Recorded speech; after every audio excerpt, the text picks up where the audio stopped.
Hello everyone! Welcome to another episode of The Religious Lens, the show that analyzes pop culture through the perspective of a member of the Church of Jesus Christ of Latter-day Saints. The views and opinions expressed on this channel are solely those of its creators, and are in no way affiliated with, nor a representation of, the Restored Church, the films, nor film creators. Today, we will be taking a look at arguably the best Disney film ever, Hamlet. For those of you who, for some odd reason, haven't seen the 1994 Lion King yet, spoiler alert! The Lion King tells the story of Simba, the son of Lion King Mufasa. Simba grows up learning that when he is king, he will rule the Pride Lands.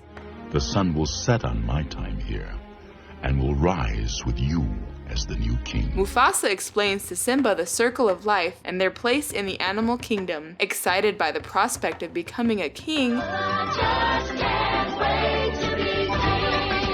Simba goes to great lengths to prove his manhood. Why don't you pick on somebody your own size? You? Oops. After Simba's near-death experience, Mufasa explains that the kings of the past are always there to guide and watch over Simba. Look at the stars. The great kings of the past look down on us from those stars. Really? Yes.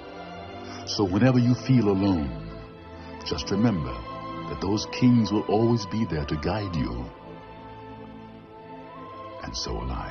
Mufasa's brother Scar, on the other hand, is not satisfied with his place because he wants to rule and prepared to take over through the death of the king. After taking Simba to the gorge to practice his little roar,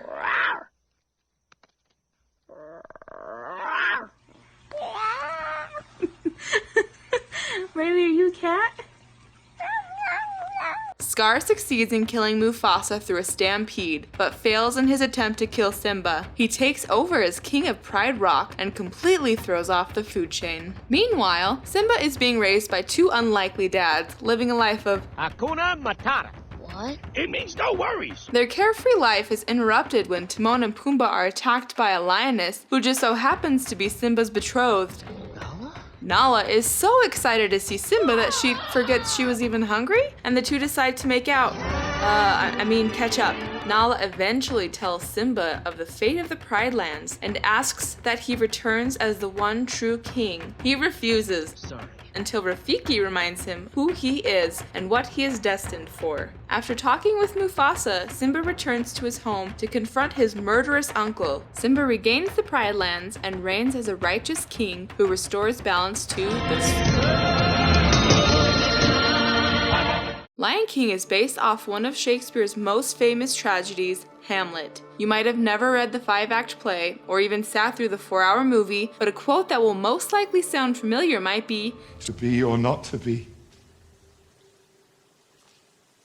That is the question. In this moment of the play, Hamlet is questioning whether or not life is worth living. Whether 'tis nobler in the mind to suffer the slings and arrows of outrageous fortune, or to take arms against a sea of troubles, and by opposing end them,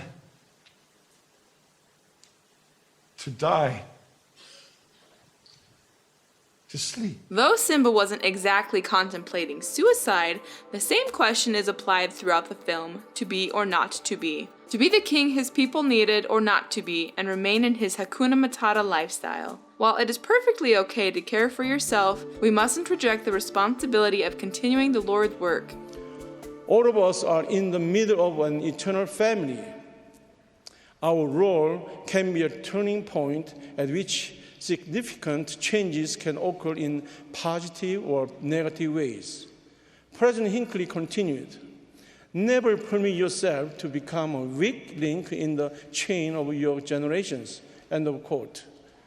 Your faithfulness in the gospel will strengthen your family. Self-care is certainly encouraged. However, the purpose of taking care of ourselves should be to have enough strength to help others around us. By avoiding his responsibilities as the king of Pride Rock, Simba becomes a weak link. If at times we feel inadequate or like we are not capable of helping others, it is important to remember the powerful counsel found in Deuteronomy. Keep thy soul diligently, lest thou forget the things which thine eyes have seen, and lest they depart from thy heart all the days of thy life, but teach them thy sons and thy sons' sons. Simba recalls what his father taught him and ultimately chooses to be. He recognizes the doctrine taught by Elder Ronald A. Rasband in the October 2016 General Conference. No matter what mistakes we have made or how imperfect we feel we are, we can always bless and lift others.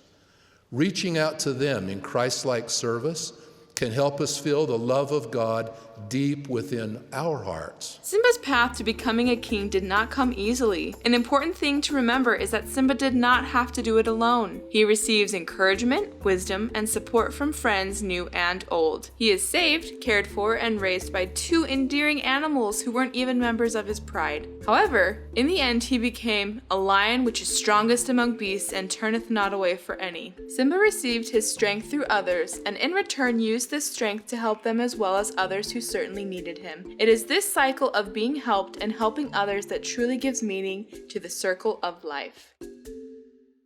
Thank you for watching. Let us know in the comments what gospel principles you were able to see in this movie, or what movie you would like to see us analyze next. Catch us next time, and as you continue to watch movies, try watching it with a religious lens.